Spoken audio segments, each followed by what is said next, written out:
The majority of the people in America today cannot afford $400 of savings. So is that more risk? You bet that is more risk. Right. Oh, do 1, 2, 3, and you're going to be a trillion. That's nonsense. It feels like society today has created this sense that the risk is lower when you're not working for yourself. We are at-will employees. We're 2 weeks away from not being able to pay our rent. Sid Mohasseb is known as the Entrepreneur Philosopher. He is a published author, serial entrepreneur, venture investor, and public speaker. Why do so many fail to turn their dreams into reality? Let's double click on the word dream. As a dream, we have defined it as a failure structure. Defining what we want to be and who we want to be and how we want to evolve. Some of us are from wealthy families and some of us are not. Some of us are black, blue, yellow. We're all unique. The key is to realize. Welcome, Sid. Great to be with you. And I claim to know a few things. The judgment is your audience's. Hey, that's fair. And that self-awareness I appreciate as well, right? That's how we all get through life. Think of what that leaves room for me to deny things, you see. Yeah, that's perfect too. I like it. You built a gateway out. So your journey is pretty incredible, from immigrant to serial entrepreneur and, again, investor, professor while you're at it, which all just sounds crazy. I'd love to hear a little bit of your background and kind of what shaped your entrepreneurial philosophy that you abide by today. It's not my journey that matters. It's every one of us have a unique journey. Yes, as you mentioned, I'm an immigrant. I came to the United States when I was 16 years old by myself. Went to high school, went to college, and started my first business when I was in college. And then joined a consulting firm. I was there for a while, became their partners.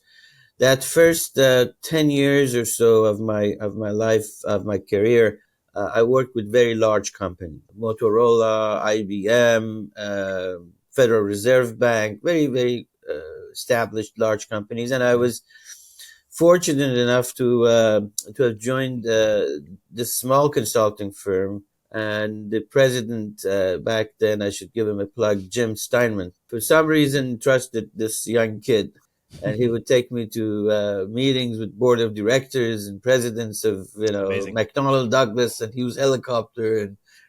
So that was the first 10 years. And then I saw people making money on the other side, the people that we were working with on Wall Street. They were doing leverage buyouts, buying companies. And I said, hey, that grass seems greener on the other side. And I started my own firm and did turnarounds for a while. And along the way, for the next 10, 15 years or so, built a number of companies, kind of in a serendipitous way. And the last company that I built was a global company that resulted from a carve-out that's buying a piece of other business. And opened up offices in Hong Kong and Shanghai and Europe, and we did about a 30x increase in revenue within 2.5 years or so. It's very successful. And then I became an angel investor, made investments in early stage companies, had a venture fund, made investments in that. And then the last years of, if you would, 2010, I jumped into one of the investments that I had as the CEO to drive it to exit, sold that company to KPMG, which is a $26 billion, as you know, large accounting and advisory company. And I became the national lead for strategic innovation. And that takes me to about 6 or 7 years ago. So when I wrote a couple of books. And along the way, I've been teaching at USC. I've been teaching at UCI and different places. And now I do three things. Now we're adding a fourth, which I will explain. Basically, I teach at USC, University of Southern California, both in engineering school and in business school, which is kind of an odd thing. I also do some speaking engagements and a lot of writing. I have hundreds of articles because I'm old and I think I have something to say. Um, and as you mentioned, the books have been lucky. They've been bestsellers. One of them was actually a bestseller both in philosophy and business, which is I'm particularly proud of, and that's where Okay. the entrepreneur philosopher comment has come. Um, You and seem the to be third, combining these pardon? interesting things between teaching entrepreneur and engineering, or rather business engineer, and then over here on this side, the philosopher and entrepreneur. You seem to like to mix and match those things a bit. You could call it confused. I'm kind Yeah. of confused. And then I also sit on company boards and I make still investments in early stage companies. So that's Wow. the third part of life. And the fourth thing that's going to be coming hopefully in January of 2025 is what I call the Academy. And it's a passion project, and it has its roots in my belief that we're all entrepreneurs, we're all capable, and this nonsense of do one, two, and three, where we see all over the place in social media, oh, do one, two, three, and you're going to be a trillionaire. That's nonsense. Yeah. Or this shallow motivational stuff that we're all different, we're all unique, you know. If somebody who won a gold medal at jumping or triathlon comes and says, "Oh, I can accomplish this," that's not me. So that's why I'm saying that it's not my journey that matters as much. It's yours.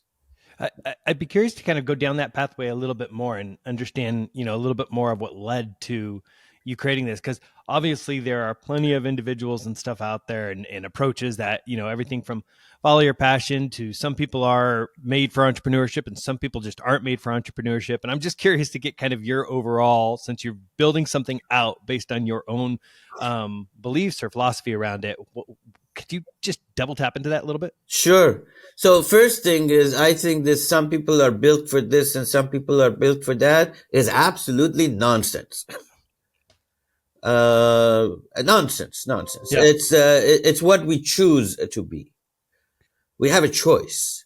So let me define entrepreneurship for you the way I define it. And Yeah, it's great. not the way I define it. It's the way it was defined in the 1700s by a fellow named John Say Hall, a French guy who said an entrepreneur is someone who has something, who wishes to exchange it with something of higher value.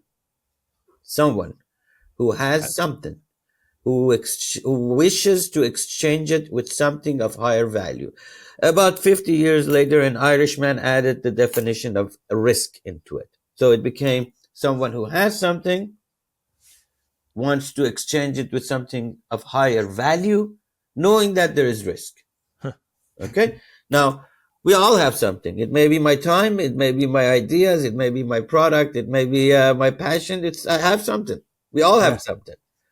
And we all are in our DNA designed to not just survive, but thrive. And this is scientifically proven. 500,000 years ago, there's studies that Texas A&M, and 500,000 years ago, we developed a gene. All of us have this gene that says we just don't want to survive. We want to thrive. We want something better. We want to change what we have with something better. Right? So now the question becomes, what do we choose that we have? What do we choose to exchange it with? And how do we navigate the risk? So then with that, I'm curious, because when you talk about that exchange, then is there the argument that says that people who are choosing a 9 to 5, they're making the exchange there too? Yeah. In their own right. Sometimes I think about this. Each individual is still individually employed. It's just whether or not they see themselves being a contractor working for somebody or being a contractor working for, they are absolutely. You think that single mother or single father that wakes up at 5 o'clock in the morning and gets on the bus and goes to work and spends they're exchanging their time. Yeah. So that they can make a few bucks, pay for the rent, and maybe take the kids to Disneyland or buy them something for Christmas. They are exchanging it, and they're Right. figuring out the risk. Hey, I can't do this otherwise, and I don't want to take the risk because I would lose this. And they analyze the reality of life, and within those parameters, they make some decisions. It's their choice. Right. Now, So we don't all have the same choices, yeah. and we don't all have the same things to exchange, and we don't have all the same desires or definitions of what is better. So is Martin Luther King an entrepreneur? Absolutely. He had Fair. something Yeah. and he wanted to exchange it with something better, but he defined what is better and he gave Very his life for it. Is Yeah. Mother Teresa an entrepreneur? Absolutely. And is Elon Musk an entrepreneur? Of course. Right. Yeah. No, very interesting, because it takes the definition people are used to and turns it on its head a little bit, even though when you start looking at that with the exchange and the risk, it makes a lot of sense. So the history you shared on that would have, never really considered. And I do always get a little bit amazed when I think about, today, as a lot more people are in, pursuing 9 to 5s and necessarily entrepreneurship in the traditional sense, because now that you've changed how we think about the definition. But it's always amazing to me when you think about people going back to, like, as you said, 1700s and other times back then. Well, people then working for yourself was, I think, more of the normal thing, that you didn't have the big companies and corporations and things like that around as much as you do today. So obviously, or I say obviously, you may have another perspective. It feels like society today has created this sense that the risk is lower when you're not working for yourself. We're at will employees. We're 2 weeks away Right. from not being able to pay our rent. The average person, the majority of the people in America today cannot afford $400 of savings if their car breaks down. Yeah. So is that more risk? You bet that is more risk. Right. than Now here's another thing that I wanted to click down on, as you would double click on. Yeah. So there is another definition. If you separate the pieces of the word entrepreneur, the first part is entre and preneur. Mm-hmm. That means grabbing, reaching for knowledge. So an entrepreneur is someone who reaches for knowledge. It's not an entrepreneur. It's not someone who just is greedy and wants to make money. Now, if your choice is to make money, God bless. That's your choice. Yeah. That's interesting too, as you define it that way. Yeah. I want to dig into the origins of the word now. So then I'm curious here, though. I mean, based on if you look at a lot of people today, and you look at the number of businesses and such that fail, or the number of people who don't even pursue entrepreneurship, I'm curious of why you think a lot of aspiring entrepreneurs, what some people might refer to as the wantrepreneurs, although maybe you would say no such thing, because everybody can technically, based on those definitions, have this entrepreneurial sort of spirit within them. But why do so many fail to turn their dreams into reality? Because I think most people think about at moments, oh, it would be great if this, but then they just don't. Is it all about just their risk ratio? So you mentioned that 90% fail to achieve their dreams at the opening. So let's 90% of startups fail. Let's double click on the word dream. Dream, by definition, is an unattainable thing. It's on your sleep. It's not a dream. It's an objective. It's a goal. It's a direction. It's a journey. Yeah. What is this thing that we say it's a dream? By defining what we want to be and who we want to be and how we want to evolve as a dream, we have defined it as a failure structure. It's unattainable. That's a great point too. It is nonsense. See, if you drill down on a lot of things that we've been trained, we have a lot of dreams. No, you have a lot of things to achieve. Yeah. A dream is unattainable. Yeah. You're not genies coming out of a bottle. Yeah. So by that definition alone, you've basically set yourself up for something that's theoretically unattainable. It's lottery mentality in some ways. Not to say it's impossible, but it's pretty darn. No, if I have a dream to play in the NBA, that's a foolish dream. I'm 5'3". Yeah. Artin gave up on his too. That was his. He's like, Not at the end of the day. But Yeah, that's a foolish thing. If I dream to be Elon Musk, that's foolish. I can't be him. I don't have his background. I don't have his. I mean, I'm not as yeah. intelligent. Maybe I'm not as ruthless. Maybe I'm not as. Yeah. It's just not me. I'm not him.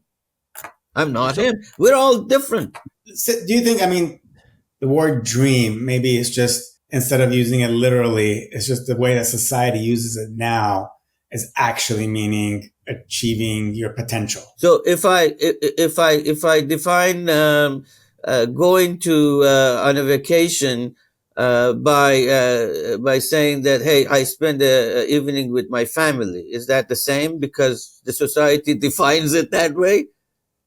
The society defines a lot of things in the wrong way. yeah. Because what Michael just said, why is it that people don't think it's attainable? Because we label it as a dream. Now, here's Right. the thing. This is what I believe. What I believe, and I use my first book was about, I used the analogy of the caterpillar. The caterpillar doesn't wake up one morning with a switch and become a butterfly. It has 7,000 muscles that move around over a stage of time to get to. It's not just, I have a dream to become a butterfly and okay, let me sit and see how it works. It doesn't work that way. Maybe the caterpillar had a dream to become an eagle. Would that be Right. feasible? That's fair. And it's not going to meet that the dream. Yeah. So the key is this incremental, this idea that I can build my better version, my next version, Yeah. and that's very much attainable.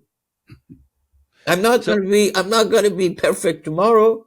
So if there's somebody today who, again, they have aspirations to be an entrepreneur, what guidance would you give them when, again, because I think I've known a lot of people, I still know a lot of people who they talk about, and it's like they do want, but again, I think now I can't help but think about it in terms of the exchange and the risks that you say, they struggle to stay with it.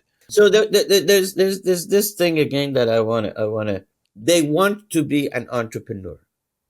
I want to correct that. They are an entrepreneur. They Makes need sense, to yeah. realize that they are an entrepreneur. They need to realize that they are fully capable, and what they're doing is every day is an entrepreneurial act. The fact that they want to get a better job, a better score, a better rating at their job, the fact that they want a little more money, the fact that they come in and exchange that with buying a toy for their kids or going on a vacation, those are all entrepreneurial acts because you have something and you're Yeah. exchanging it with something better. The key is, and we're all taking risks. We're taking risks in doing something for a job. We're taking risks leaving 15 minutes early because we want to get into a ball game for our son's baseball team. We're taking a risk. If we stay too long, and our wife and husbands get upset because we're too long at the work. We're taking risks.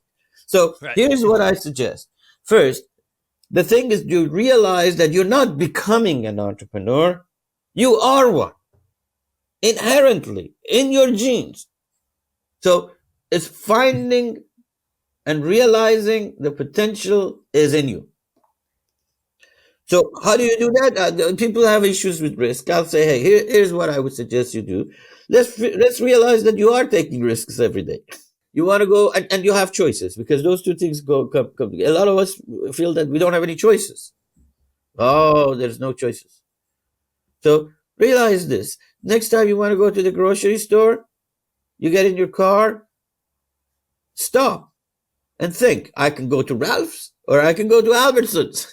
I can go to this Ralph's or I can go to that Ralph's. I have a choice. Yeah. You have a choice. I can walk, I can drive, and you make a decision. That's a conscious decision you're making.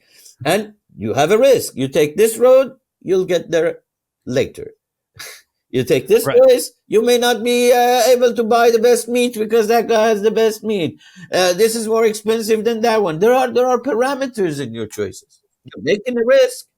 It's a really interesting way to look at it because I think for you to, and I actually think it's super powerful too, because it's sometimes that self-belief that gets in individuals' way. But to the point of what you just said, they already are an entrepreneur. They already are the risk taker. They already have things that they exchange.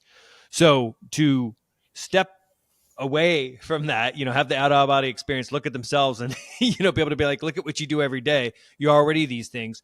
It allows them to step forward into that mentality instead of stepping into it with self-doubt. Did I kind of summarize that in a way, Yeah, at least yeah. for my brain, that works? The thing is that we have to. It's the, and again, this is another one of these things that I have a little bit of a beef on, and that is believing in ourselves. Believing in ourselves, by definition, feels that, oh, there is some other place that I can be. I can be, I can be Steve Jobs, and I just have to believe. Yeah. Okay. I call it realizing who we are, because we all have. I mean, there's this thing we call life. There's this thing that's the reality of life. Again, I'm 5'3". I can't be a basketball player, and that's okay. It's perfectly fine. Yeah. Some of us are from wealthy families, and some of us are not. Some of us are black, blue, yellow, tall, short, fat, whatever. That's who we are. Some of us are good at math, and some of us are not. We're all unique. The key is to realize and appreciate the reality of who we are, and incrementally, like a butterfly and a caterpillar, incrementally just simply achieve our next best version. So I think then when you say that, and when somebody thinks about that next best version of themselves, though, there are some individuals out there today who tend to, see what that is, run full speed ahead for it, and and say it, achieve it more often than the person who, again, I used self-doubt as that thing, but who maybe looks ahead, thinks about it, because it does happen. It happens with everything from, okay. Yep. Two things happen. You're absolutely right. Two things happen. A, when I say next best version, because I say that we are both the art and the artist of our life.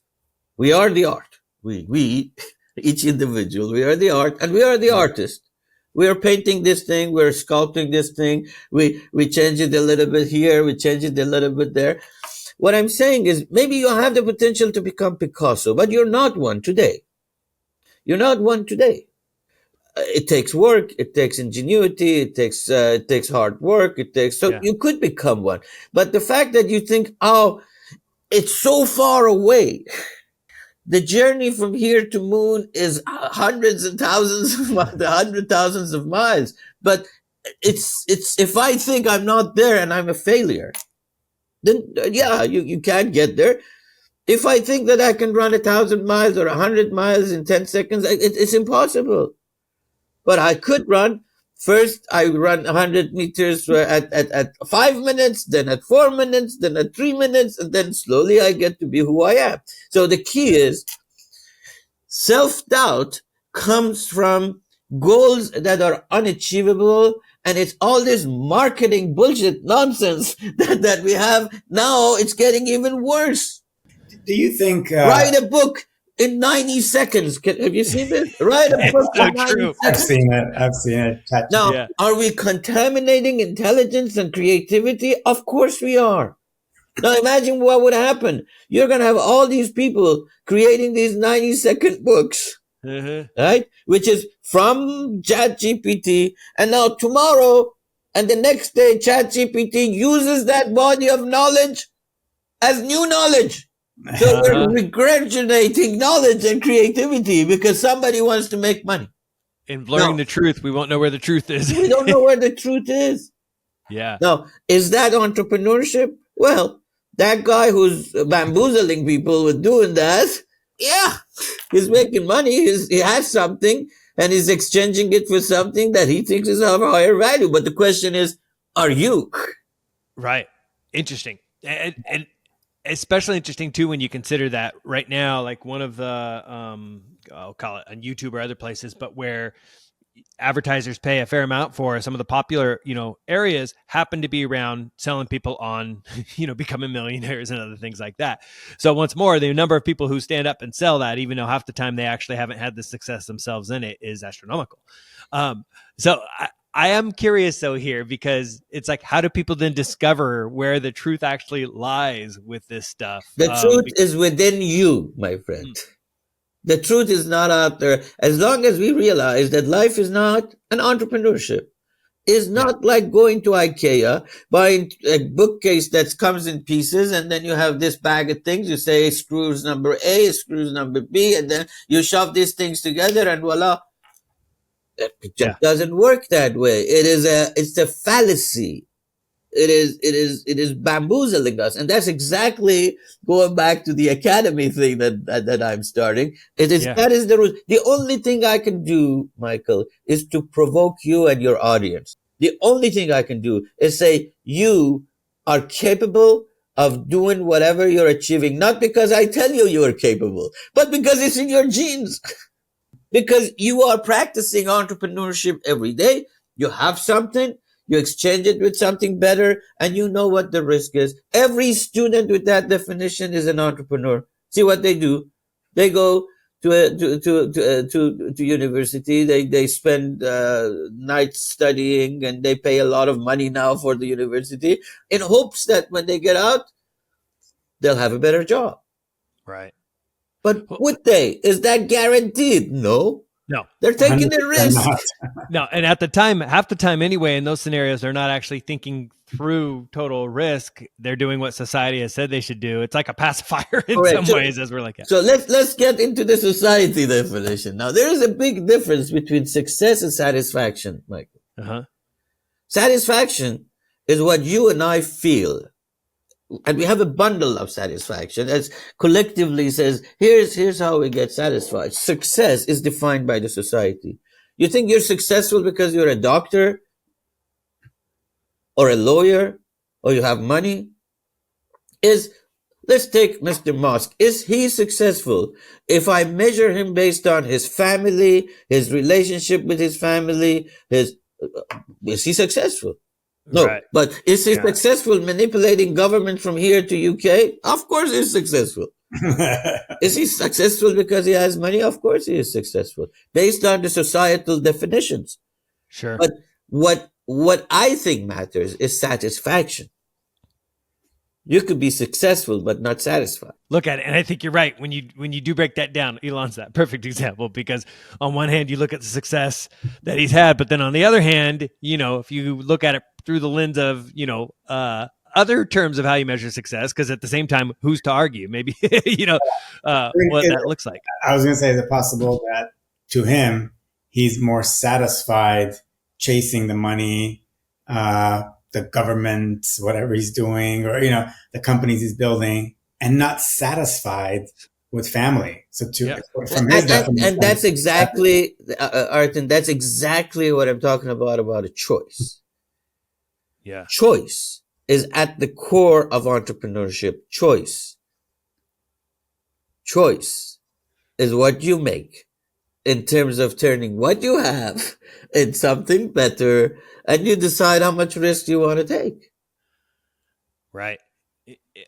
That's interesting. I do think that, again, most of society, and I think it's for some of the reasons you were saying earlier, do look at success, though. Although there's this big thing around happiness. But once more, I think the pursuit of happiness is sometimes related to the pursuit of success, because that's what they're told. It's still not sometimes rooted back into satisfaction. Maybe that's me getting a little too philosophical, but see, I can suck you into these philosophical things. And your audience probably is saying, what is this Sid guy smoking? But that's okay. Is also a state of definition that we have. Your happiness may be different than my happiness. Now, if I look at around the world, everybody wants to be happy. Go to any society, from Africa to Middle East to Russia to us, wherever you go, people want to be happy. It's the definition that matters. Right. And their definition is their definition. It's their definition. Everybody has a definition, and it's based on how they define satisfaction. And satisfaction is not digital, by the way. It's not a 0-1. It's a Yeah. package. Right. That makes it. And I think with that, one of the things is that there's a lot of people who might then judge people on what it means for them versus what it is for the other one. Yeah. Just even as back to the Elon example, or even I think back to our examples, is like some people focus on more time with their family equals satisfaction. For others, it's reaching a point in their career, or there's so many different ways. It's the difference between how people eat and don't eat, how they take care of their bodies and don't take care of their bodies. Well, there's a lot of outside influence too, because the tendency to compare yourself to the Joes next door influences what you think satisfaction, happiness is now to you, versus somebody else in a lesser developed country. Their influence around them is very different, so that their definition becomes different. So I have a good friend, Marty Cooper, who's the inventor of cell phone. Nice. And he says, and we have this, philosophical conversations. It's like, I say it's like speaking to Einstein at times. His belief is that everybody in the world wants one thing: to be right. Everybody wants to be right. That's fair. Yeah. Everybody wants to think that I am right. What I do is right. Yeah. Right? Because the definition and the metrics and the unit of measure for right or wrong is very personal. And sometimes the society imposes that on us. Is it right or wrong to be gay? Is it right or wrong to be, fat? Is it right or wrong to be a student, a professor, and an entrepreneur? What is right or wrong? I don't know. We all define it ourselves. That is pretty interesting, and I think it also comes down to whether we just come off of an election and other things here, but everybody as they start cementing themselves in what they believe in because that's the piece that they can stand behind, to prove that. Because if they cave in on any of that, then they're wrong. So I'm a lot of that division and stuff that exists around that, and maybe this is me. The divisions, Michael, are made by people who have made a choice. And by people, I'm not talking about leaders. By people, I'm talking individuals, and some are followers, some are not followers. I mean by the people in the government who get paid to get elected. We say government of the people, for the people. What people has $100 million to get elected to a Senate? What people? Show me those people. What people for the people? This is nonsense. The idea is wonderful. Right. The idea is wonderful, but if somebody gives you $100 million, you think they just like you because you're cute? No, they want something in return. Yeah, it's so true. One of the things I want to come back to that you were saying is you keep reinforcing this whole idea of choice or even change not being something that people should leave to chance. Ultimately, that's on them individually. I don't know if I summarized that in the way that you would look at it, but I'd love to hear a little bit more. You've been reading my stuff. Yes, I say we should not leave change to chance. Okay, yep, that's and I think a lot of people do. In fact, I mean, as I think about it in our corporate careers, there's so much of that always is happening, especially people do it a lot with their careers, and I can't help but again expand that then, especially with the new expanded definition we have of being an entrepreneur. Everybody does that. And I don't know that is it that we have so many choices? Like, I don't know if there's any guidance that you have around there where it's like, well, how do you not leave? There's so many decisions that people make that it feels like no matter what, there are some things that might feel left up to chance. So yes, I do have, I told you I'm old. I have opinions about everything. So for one thing is let's take change. Yeah. Imagine there was no change. You have the perfect kids. You have the perfect day. You've achieved. You're Elon Musk if you want to be him. You're a scientist who just got the Nobel Prize. You're whatever you feel is the best place that you can be. The best wife, the best sons, the best daughters, the best work, the best whatever. And it's every day is the best day. It's 72 degrees. It's beautiful. Yeah. Now imagine there's no change. Your kid never grows up. always 5 years old. Never. Your lunch, always McDonald's. Your research that you were so passionate about that got you the Nobel Prize never moves forward. Everything is exactly the same. If there is no change, there's no progress. If there's no change, there's no choices. Change is what gives you choices. So it's not your enemy. We look at it as the enemy, but it's really the best friend that we have. Mm-hmm. It is the only friend that gives you options to choose from. So it's a great friend, but there is something that I call the hidden devil in choice, and that's you could have too many of them. You could have too many of them, and as a result, you don't commit. I am on a board of a company, and I always have this thing with the CEO. He's fascinated with technology. And every day it comes, oh, we could do this. Oh, we could do that. And there's no commitment to any platform, anything. By the time he's halfway through, there's something better. So he's got to change something better. So you know what happens? Significant resources are wasted Mm-hmm. chasing the new shiny object.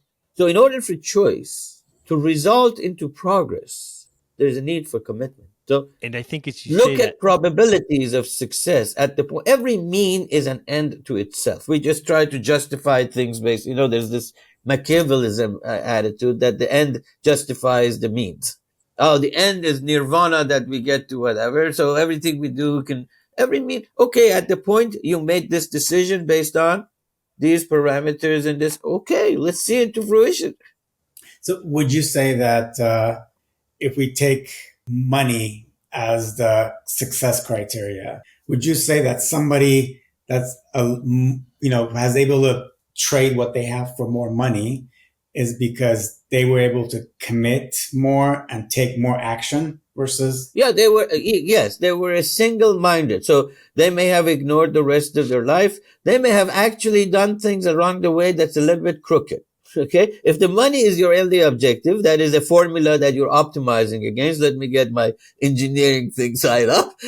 If you're optimizing a formula against the one variable that's making money, then all the other stuff is justified. Of course, I can bamboozle you and make more money and I'm happy, I'm satisfied. And Now, that's exactly a lot of times those 90%, a lot of times that's the reason they fail. Because what they optimize against is money. interesting. So while in some scenarios people may have success in achieving success in achieving the financial side of it, eventually they're ignoring and letting the other things go that end up coming back to bite them. Am I interpreting that right? It could come back to bite them, or they just ignore it because they have a choice in defining their own success Got it. or satisfaction.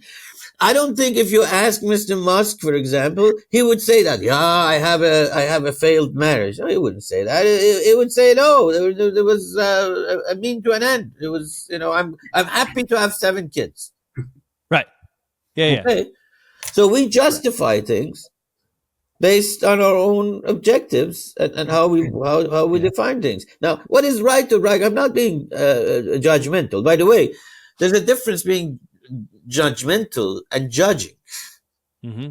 Judging is the essence of choice. If you want it, you have 17 choices. Would you take 1, 2, 3, 4, or 17? You have to judge and see which one is better, which one is worse, based on your own processes. Yeah. Judgmental means that I look at your choices and filter it through my set of bias, and I say you were wrong. There's that makes sense, but of course, only expected you to bring up the definition to clarify that. That's funny. Well, and I think even going back, somebody like Elon could simply look at that and be like, oh, he's increasing the I'm trying to say by spreading his gene pool out in the way that he is, he's securing the future for his anyway. See, it's like he's got this really interesting way to look at the world. And good for him. Let me tell you, I'm not against. So I did an article about 4 years ago that was published in Independent, the UK main publication, which led to me being on a number of different TVs, BBC and Newsmax and all that sort of stuff. And the essence of the article was, is Elon Musk the next super villain? It was 5 years ago. Okay. Yeah. And I made the, if you've seen John, 007 James Bond movies, there's always a Sure. villain. And Yeah. they're very smart. They're not idiots. They're Yeah. extremely smart. They're extremely wealthy. And some of them even have good intentions to make the world a better place. Sure. But the road to hell is paved with good intentions. So my point was, I respect Elon Musk. He's very smart. He's very good. He's very, but do I want to delegate my entire telecommunication system to him? No. Do I want him to have satellites with weaponry on top of it that he can engage any moment? No. So, Yeah. I respect them. Now, people got very offensive, like at Newsmax Discovery, saying, so you hate capitalism? I said, no, I'm a capitalist. I've built all these companies. What are you talking about? I just don't like to put all my eggs in one basket, regardless of how smart, capable that one guy is, because I don't know what he's optimizing the world against. Right. And again, I think some of that also then comes back to, as you said, with that debate, people not wanting to be wrong, because then they take that stance to defend whatever it is that they believe in, even if that's not the words that you said. And then we end up in the battle between, that. On LinkedIn all the time, I'll run into those things where mention something and somebody might ask for details about the stats on it. And I'm like, oh, I don't think they really want the stats. They're just looking for something to disprove or do whatever, in any which way that they can, twist it. So you're like, yeah, do I go there? I do want to know, for when it comes to change, though, is there a way that people can embrace that change without feeling overwhelmed? Or do they just have to accept that you might feel overwhelmed and you just got to move forward anyway? There is a way for them to feel that the change is their friend. If you look at it as the enemy, see, this is a lot of times I have problems with the way people define things. You know what you do with a chronic sickness, illness? You manage your pain. Mm-hmm. You see, on our organizations, we have this thing, change management. We have to manage this thing that's coming to us because it's so horrible. Well, let's change the definition, change embracement department. Right. Why change management? Why do we have to manage something that is so great? It's not pain. Yeah. Interesting. Change coordination department, whatever. Right? But we have definitions of things that make certain ideas villains. Change is not a bad thing. Or let's dream. Oh, let's achieve our dreams. Going back to what we said, no, a dream is an unattainable thing. When we start to say, I'm looking to achieve my dream. Well, yeah, it is funny because in the workplace, it's not like we ever say, let's have our offsite to discuss our business dreams. It's not, you might call out something like a moonshot or something like that for something that is a little bit more of a stretch, but you don't actually, reference it that way. So it is interesting how hairy audacious goal or something. Yeah, exactly.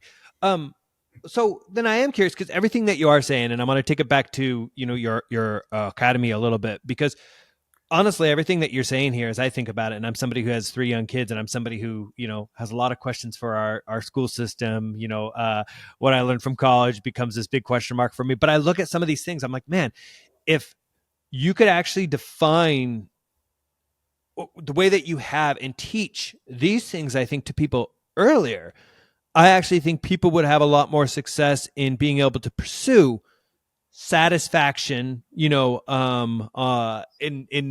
for themselves, and be okay with it, because so much of it. I'm going to get you to be my marketing agent for the academy. How about that? Perfect. Yeah, great. But it is, the mindset piece of everything that you just said is so critical to set us up later for.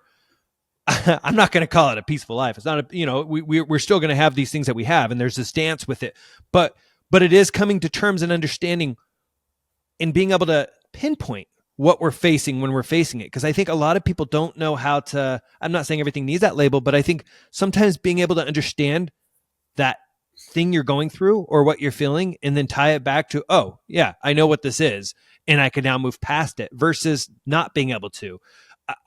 I'm curious to hear more about like Academy and where you want to take it in that future of it and who you're targeting really with it. So, sure. So this is what I believe.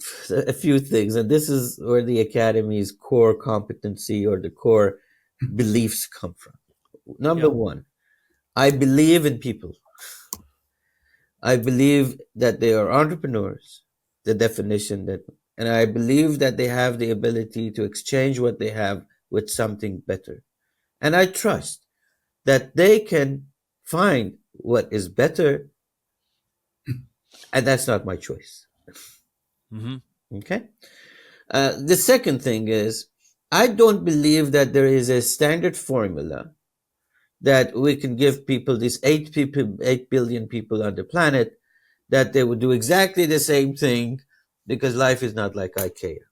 Sure. Because we're all unique, because we have different desires, we have different ways of looking at the life. world would be boring if that happened anyway. So we have to recognize the uniqueness. We have to recognize that some of these shallow motivational stuff are very, very narrow in what they deliver, and then they come in and they go, because we're unique, we're not them. Yeah. So we have to provoke people to see their capabilities and discover their entrepreneurship capabilities, their talent, their potential, so that they can look at what they have and realize what they have, and they can choose what they want to exchange that with, because they have a choice, and they can navigate through the risk, not avoid risk, not manage risk. With that as a background, I believe that we all can make our better version, next best version. And if we individually imagine, decide, and act individually, our world would be a better place to live. I love it. So I don't disagree. Why am I doing this? Because I believe that if we individually grow, evolve, and every day make our next best version, build our next best version, through exercising our entrepreneurial capabilities, we will have a place, a world that evolves and it becomes in a better place. Obviously that's a very noble cause. Would you say that again, I'm not smoking anything. I'm just it's a noble cause, and I want to kind of talk about cause and passion a little bit and get your perspective on it, because there is that a lot of outside pressure or advice or guidance you hear about. Well, in order to be successful, find your cause and find your mission and find your passion. But then a lot of people go decades without ever identifying what that is. Is that a flaw in their thinking, or is that just the screws are loose somewhere and just the dots are not connecting, and those are the people. So my passion is basketball. So can I become LeBron James? No, it's a stupid thing to think. This, at 20, you don't know what your passion is. Your passion is playing games. Your passion is basketball. Your passion is playing your passion doesn't. It's you don't even know what passion is. This is another thing about this vision board thing. Well, people put in a vision board, a house, a this, and a Ferrari, and a this, and a that, and that on a vision board. This 24-year-old, and they keep it for the next 12 years. Would you trust your 24-year version to make decisions for your life and define your goals? No, you wouldn't. So why do we put this on this fixed thing in front of us, and we're trying to drive towards it? We are not the same person as we were 2 years ago, 5 years ago, 10 years ago. And that's usually materialistic too. The things and it is materialistic. And it is materialistic. That's why this is the problems that I have, that we go down this path and somebody comes up with a vision board with a bunch of pictures of things, and they derail us, our ability to be broader. our ability to see all the choices, all the things that we could do, the who we can Yeah. be. Now, going back to the passion business, yes, passion is great, but that doesn't necessarily make you, as they would call it, successful. But it would make you satisfied. Right. Interesting. So Yeah. if your objective is to be satisfied, yeah.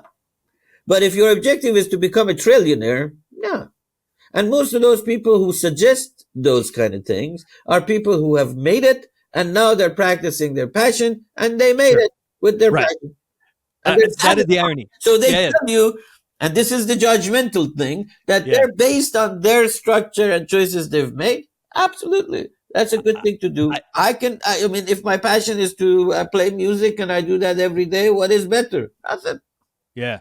Yeah. I think what you just said there is so critical, though, because it's a lot of people, as they do look to their advice, it's to somebody who has achieved a point where they are able to now pursue the things that actually does bring them, more joy, happy, however you want to say it, more, again, as you said, satisfaction, success.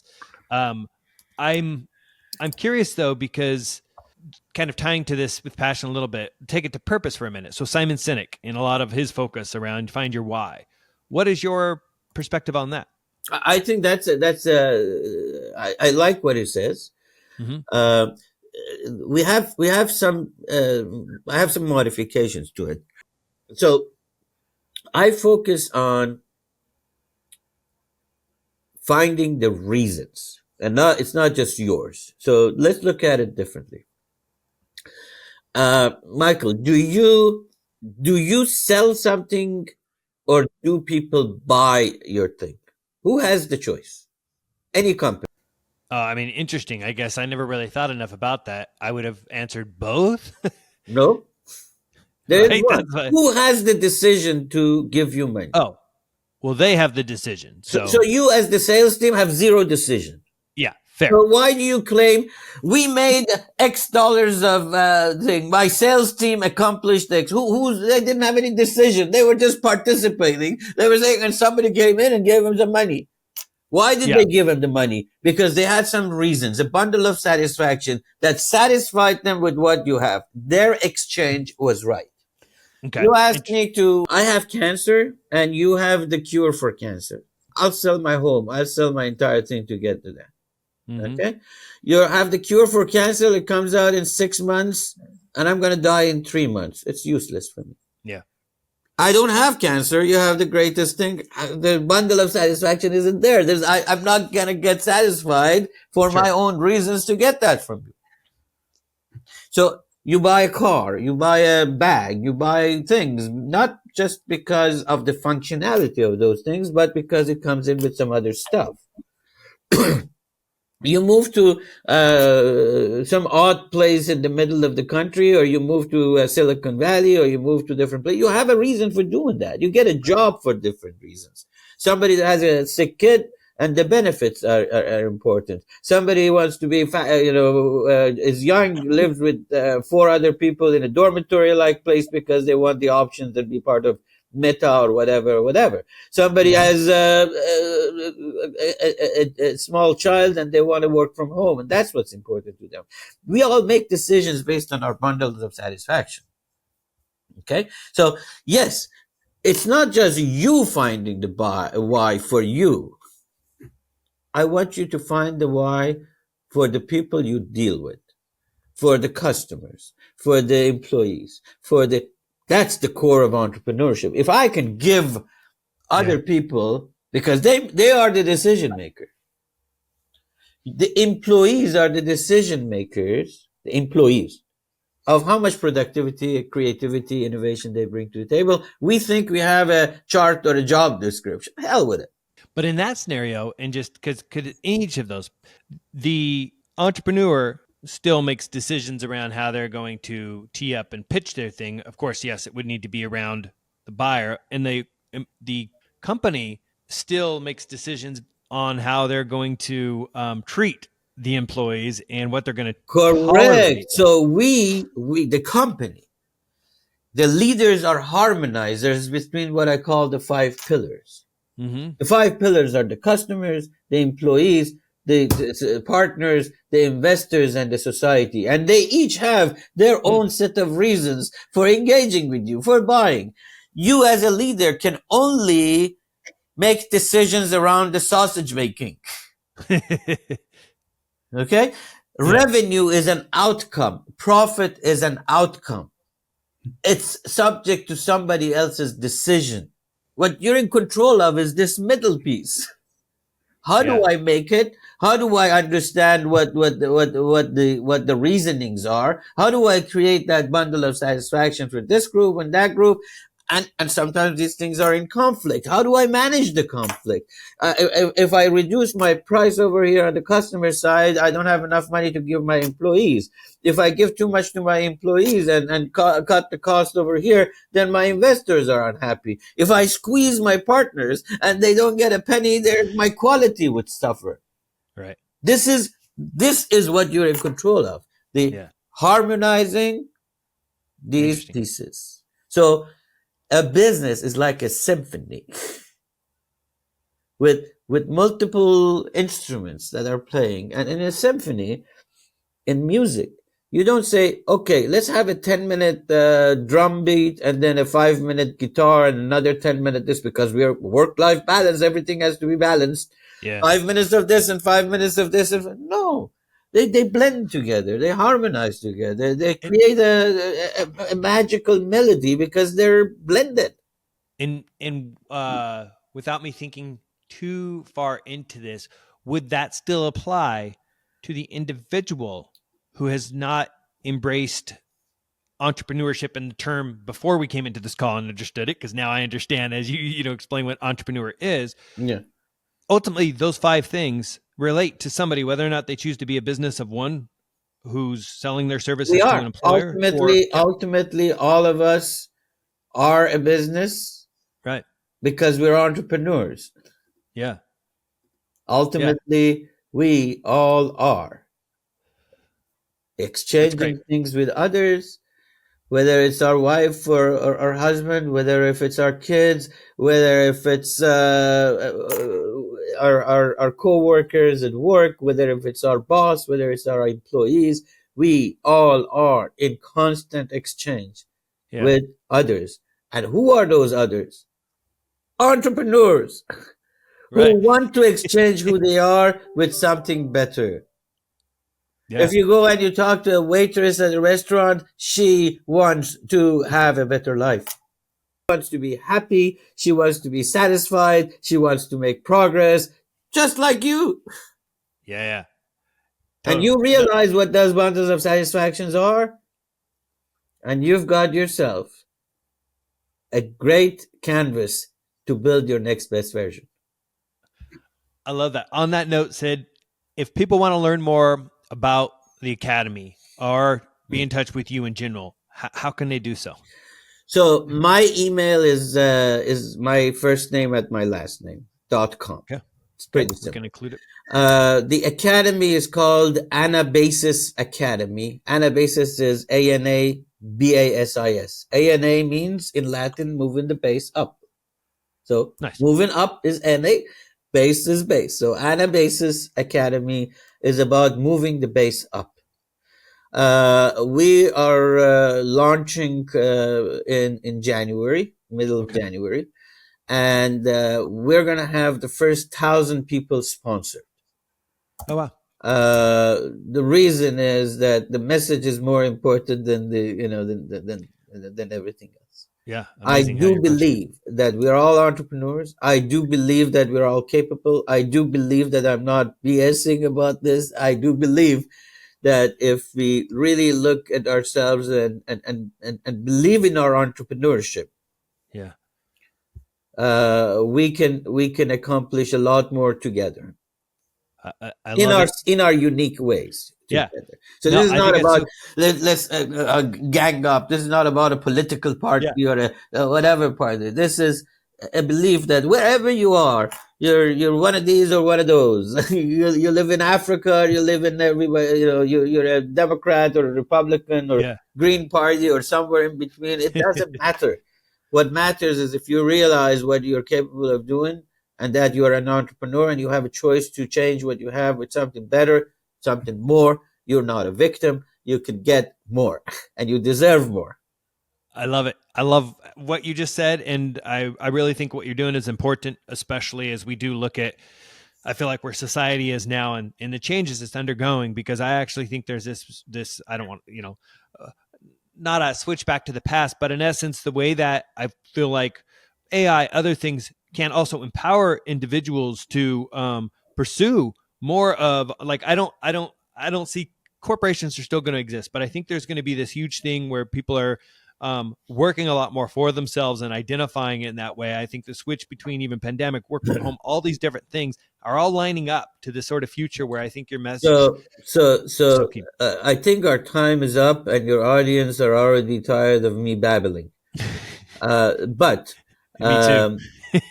They're tired of me. But the thing is that you just opened up a can of worms, which is for another hour of discussion.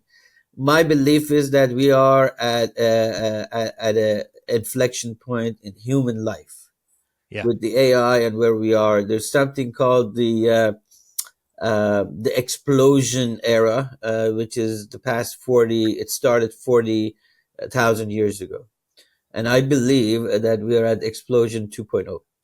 And we can talk about why I say that, and I can go through scientific evidence of it and how evolution is changing, and this is an amazing time.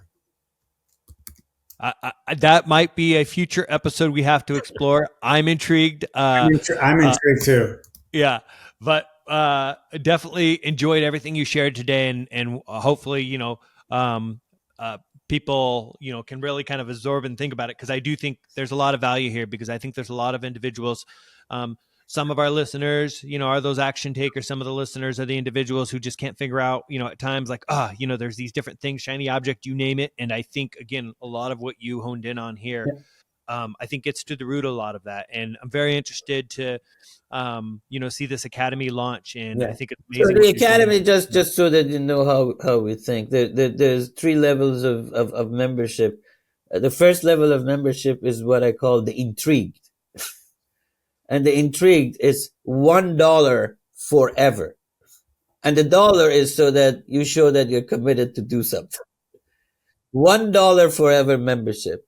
Then the first 1,000 on the second level, which is the committed level, is being sponsored by others and me who would pay for it. So the idea is let's come join us. Let's see yourself as an entrepreneur. Let's build the next best version. And we're all going to have a better life if we imagine together and we create together. Yeah.